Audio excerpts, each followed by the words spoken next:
Okay, let's dive right into this explainer. We all know the classic Thanksgiving story, right? Pilgrims, Plymouth Rock, the search for religious freedom. Well, the origins of America's mid-Atlantic tell a wildly different, highly capitalist tale. We're talking about a 17th century business venture. So, what if America's most famous metropolis wasn't founded as some divine mission, but literally as a corporate startup? Just imagine treating the colonization of a brand new continent strictly as a way to maximize shareholder returns. Because honestly, that is exactly what went down here. Section 1, a corporate colony. The whole thing really kicks off with Henry Hudson's quest for a Northwest Passage back in 1609. When he reported back on the absolute treasure trove of natural resources in the region, the Dutch didn't waste a second. By 1621, the massive Dutch West India Company was officially chartered. And just 3 years later, in 1624, they brought over their first permanent settlers, foreigners known as Walloons, basically as the initial workforce to get the business running.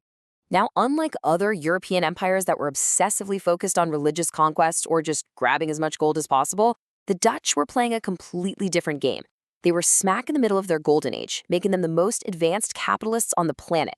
For them, it was all about trade networks and massive financial returns. They weren't trying to build a cozy town, they were building a global supply chain to go head-to-head with the Spanish Empire. Section 2, building the business. You can forget about gold or silver. The absolute prize here, the beaver.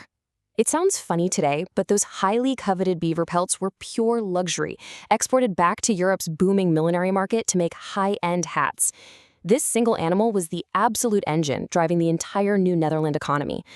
But to actually secure those furs, Dutch traders had to be smart. They relied heavily on wampum, integrating themselves seamlessly into the Native American commercial networks that already existed along the Hudson River Valley. Instead of trying to conquer, they just wanted to trade. Wampum essentially became this incredible cross-cultural currency. You could use it to buy anything from a loaf of bread to a plot of land, and it completely bridged the gap between European merchants and indigenous trappers. Here's the catch, though. To make this startup self-sufficient, they couldn't just eat beaver pelts, right? They needed real agriculture. So, in 1625, the company pulled off an absolute logistical triumph. They sent 103 horses and cows across the Atlantic on ships that were customized to be floating barns. We're talking 3-foot layers of sand in the stalls for stability, specialized water pumping decks, and dedicated caretakers working around the clock for the entire 6-week voyage. And it was a total marvel of 17th century engineering. Only 2 animals died at sea, but, and you really can't make this up, in a tragic twist of fate, after surviving that brutal ocean crossing, 20 of these incredibly valuable animals died almost immediately upon reaching Manhattan. Why? Because they ate toxic, uncultivated grass. Just like that, the colony's fragile supply chain hit a massive roadblock. The untamed land was fighting back, and those corporate farms simply weren't producing the returns they needed. So they had to pivot. Section 3. The Patroon system. Their first plan in 1628 totally flopped. Nobody wanted to invest because the West India Company stubbornly kept all the lucrative monopolies like fur and fishing for themselves. But then, a very savvy company director named Kilian von Rensselaer smartly amended the rules in 1629. He offered up massive tracts of land and opened up those trading rights, effectively creating a system of wealthy, feudal landlords. Suddenly, investing in New Netherland was the hottest ticket in town. Under these new Patroon contracts, if you could just get 50 settlers over to the colony, you were handed a massive estate. Sure, you had to provide the infrastructure, buildings, tools, maybe a school, but in return, you got to extract rent and take a percentage of all the crops. You literally held feudal rights over your bonded tenants. It worked to bring farmers over, absolutely, but that extreme wealth gap immediately planted the seeds for some very deep resentment and rebellion among the working class. Which leads us straight into Section 4, Management and Conflict. You see, these Dutch settlements were completely surrounded by incredibly powerful indigenous nations, like the Mohawk. At first, the Dutch just wanted peaceful trade, but as that Patroon system expanded and settlements started sprawling out, they increasingly encroached on native villages and hunting grounds. Those early peaceful alliances absolutely shattered, leading to some truly devastating and violent wars over land. The intense, boots-on-the-ground paranoia of the time is perfectly captured by colonists like Adrian van der Donck. They quickly realized their corporate overlords back in Amsterdam had completely failed to provide any real military security. They were surrounded by heavily armed English rivals and fiercely defensive indigenous tribes. Their daily lives were terrifyingly insecure. And the violence escalated rapidly, especially under rogue corporate directors. Take Willem Kieft, for example. He directly attacked local tribes, completely ignoring explicit orders from the West India Company, and sparked what became known as Kieft's War. It severely destabilized everything, driving terrified farmers off their land to hide in forts. That was followed by the Peachtree War and the Ysups Wars, all of which were just incredibly demoralizing and financially ruinous for the entire startup.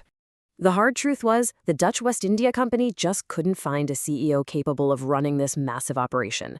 Peter Minuit, recalled for failing to enforce economic rules. Willem Kieft, fired for his disastrous unauthorized wars. And then you get Peter Stuyvesant, who managed to stabilize things militarily but ruled like an absolute tyrant. He flat out refused the colonists' demands for any sort of representative government.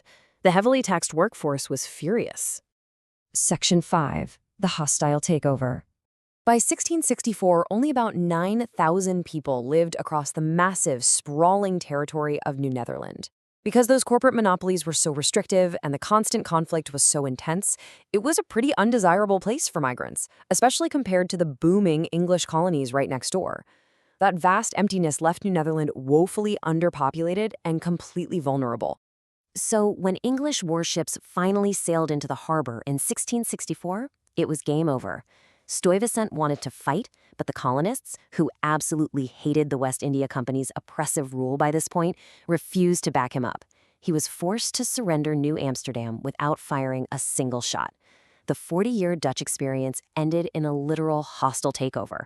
But, crucially, the Dutch language, culture, and that massive economic infrastructure remained deeply embedded in what was about to become New York. And the legacy of this corporate startup, it lived on for centuries. It's actually fascinating that the exact feudal conflicts that plagued New Netherland ultimately helped launch the career of the 8th president of the United States. Fast forward 2 centuries, and Martin van Buren, a direct descendant of those early Dutch settlers, launched his legal career by defending the descendants of those tenant farmers, finally breaking the oppressive remnants of that Patroon system once and for all. So the Dutch flag may have lowered in 1664, but think about how strongly the fierce capitalist ethos of this corporate colony still drives modern New York and American society today. New York wasn't built as a city on a hill for religious purity. It was built as a trading floor. The laws and the rulers changed, but the fundamental DNA of the region was cast by a 17th century corporation. It's an early, raw blueprint of the American dream, rooted in commerce, trade, and the relentless pursuit of opportunity. So what do you think? Next time you look at Wall Street, will you see the modern financial hub or the ambitious Dutch startup that laid its very foundations?